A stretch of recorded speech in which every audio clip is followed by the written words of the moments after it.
हाय student, R K chemistry classes में होगा। आज हम डिस्कस करेंगे इंटरमीडिएट के important topic basicity of the amines, amino की क्षारीयता का क्रम। तो आप जैसा जानते हैं कि एमीन जो है अमोनिया से बने होते हैं। अमोनिया में नाइट्रोजन के परमाणु के पास लोन पेयर इलेक्ट्रॉन होता है, यानी इलेक्ट्रॉन जो बताता है यहाँ लुईस क्षार होता है, इसलिए एमीन भी लुईस क्षार होती है। जैसा कि आप देख रहे हैं, ये मैंने लिखा हुआ है अमोनिया से प्राथमिक एमीन, द्वितीयक एमीन और तृतीयक एमीन, 3 एमीन बनती है। बेसिडिटी ऑफ द एमीन, एमिनो की क्षारीयता का क्रम वैसे होता है गैसियस स्टेट में अमोनिया उससे ज़्यादा, प्राथमिक फिर द्वितीय फिर तृतीय। लिक्विड स्टेट में और जस्ट उल्टा होता है, 3 डिग्री 2 डिग्री 1 डिग्री और अमोनिया। लिक्विड स्टेट में अमोनिया सबसे ज़्यादा क्षारीय होती है क्योंकि हाइड्रोजन बॉन्डिंग इसमें ज़्यादा होती है। यानी आप कह सकते हो कि एमिनो में हाइड्रोजन की संख्या ज़्यादा होगी और एल्किल समूह की संख्या कम होगी, तो क्षारीयता को बढ़ाएंगे। कुछ क्वेश्चन लिखे हैं, उनको बाद में डिस्कस करेंगे। पहले आप देखेंगे कौन से फंक्शनल ग्रुप है या समूह है जो क्षारीयता को घटाते हैं या बढ़ाते हैं। तो इंडक्टिव इफेक्ट की वजह से होता है, जो बेसिसिटी होती है वो इंडक्टिव इफेक्ट के कारण घटती है या बढ़ती है।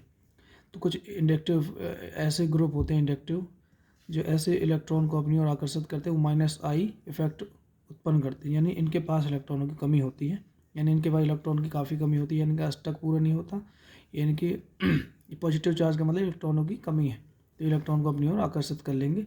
जब नाइट्रोजन के इलेक्ट्रॉन को अपनी ओर आकर्षित करेंगे तो इस प्रकार के समूह जो है अमीन की क्षारीयता को कम करेंगे।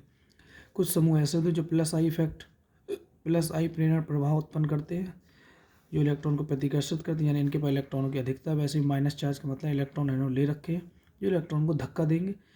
ये जुड़ेंगे जब नाइट्रोजन से तो इलेक्ट्रॉन को धक्का देंगे, और धक्का देंगे तो इलेक्ट्रॉन जो है नाइट्रोजन पे इलेक्ट्रॉन की डेंसिटी बढ़ेगी, तो ये बेसिसिटी को बढ़ाएंगे।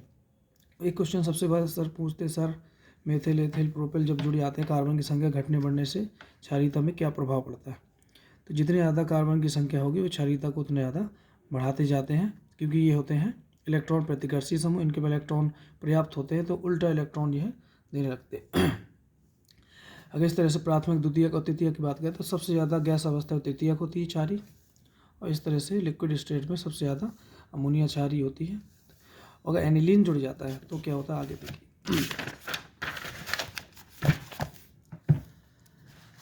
जैसे ये लिखा हुआ है, ये मैंने लिखा हुआ है तृतीयक एमीन में सबसे ज़्यादा ये भी +I प्रभाव उत्पन्न करेगा, ये भी +I उत्पन्न करेगा, यानी सारे इलेक्ट्रॉन जो यहाँ की ओर जा रहे हैं, तो यानी ये इलेक्ट्रॉन को बहुत तीव्र से देगा, तो ये बहुत ज़्यादा क्षारीय होगा, बहुत ज़्यादा क्षारीय होगा।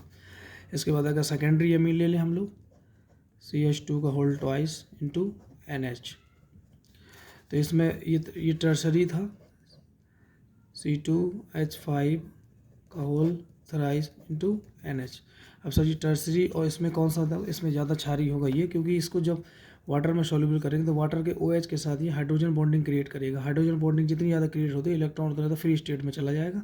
इलेक्ट्रॉन फ्री स्टेट की जाने के लिए इलेक्ट्रॉन की डेंसिटी बढ़ेगी, तो ये ज़्यादा क्षारीय होगा, यानी द्वितीयक ज़्यादा क्षारीय होगा, फिर इसके बाद तृतीयक होगा।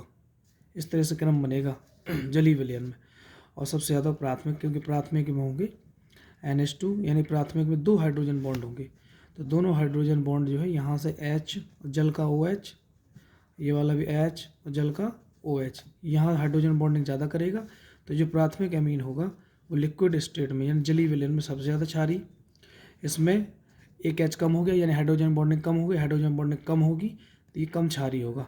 इसमें हाइड्रोजन बॉन्डिंग बिल्कुल नहीं होगी, क्योंकि इसमें केवल एक N बचा है और 3 एल्किल लगा दिए, 3 एल्किल जली विलयन में 3 एल्किल लगे, तो जली विलयन में उल्टा क्रम होता है और गैस अवस्था में उल्टा क्रम होता है। अब हम आएंगे क्वेश्चन पे। अब क्वेश्चन इस प्रकार से थे, मैंने 1 नंबर लिखा C2H5NH2, 2 नंबर लिखा C6H5NH2 aniline ammonia, C6H5CH2NH2 and द्वितीयक एमीन। इनमें सबसे ज़्यादा क्षारीय कौन होगी, कौन सी एमीन होगी, इस प्रकार से ये आपका क्वेश्चन है। तो मैंने अभी बताया था कि जो हाइड्रोजन बॉन्डिंग ज़्यादा करती है, तो हाइड्रोजन बॉन्डिंग जो है सबसे ज़्यादा करेगी प्राथमिक, तो सबसे नंबर 1 होगा पहला वाला, पहला यानी मेरा पहला नंबर। फिर मेरा होगा द्वितीयक, यानी इसमें हाइड्रोजन बॉन्ड 1 बनेगा, इसमें 2 बनेंगे, तो ये ज़्यादा क्षारीय ये। फिर इसके बाद मेरा 5वां नंबर। इसके बाद इसमें सबसे ज़्यादा कौन होगा, तो इसमें फिर अमोनिया ही होगी, यानी मेरा 3रा नंबर। फिर इसके बाद इन दोनों में कौन होगा, तो इसमें नाइट्रोजन के जो लोन पेयर इलेक्ट्रॉन है वो रेजोनेंस में चले जाते हैं, तो डेंसिटी को कम कर देते हैं। लेकिन यहाँ पे नाइट्रोजन के बगल में एक कार्बन है, तो इसका इलेक्ट्रॉन देरी से जाएगा रेजोनेंस में, क्योंकि बीच में कार्बन लगा।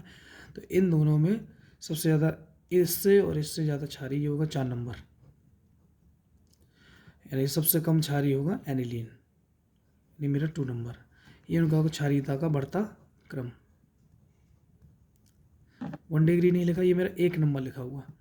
इसके बाद दूसरा क्वेश्चन है, तो बिल्कुल सिंपल सा है।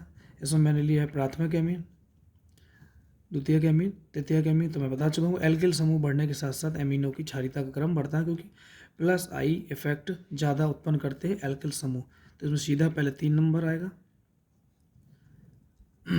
फिर 2 नंबर आएगा, लेकिन 2 नंबर, 3 नंबर, फिर 1 नंबर, फिर सबसे लास्ट में 4 नंबर। लेकिन इन दोनों में जो है क्रम उल्टा हो जाए, क्योंकि यहाँ पे हाइड्रोजन बॉन्डिंग क्रिएट हो रही है। हाइड्रोजन बॉन्डिंग क्रिएट होने की वजह से आपका सही होगा 2 नंबर, फिर इसके बाद 3 नंबर, यानी ये वाला तीसरा वाला। फिर इन दोनों में ये एनिलीन है और ये एमीन है, तो एनिलीन और एमीन में सबसे ज़्यादा क्षारीय होगी एनिलीन, सबसे कम होती है क्योंकि रेजोनेंस होता है उसमें। Number 4 number.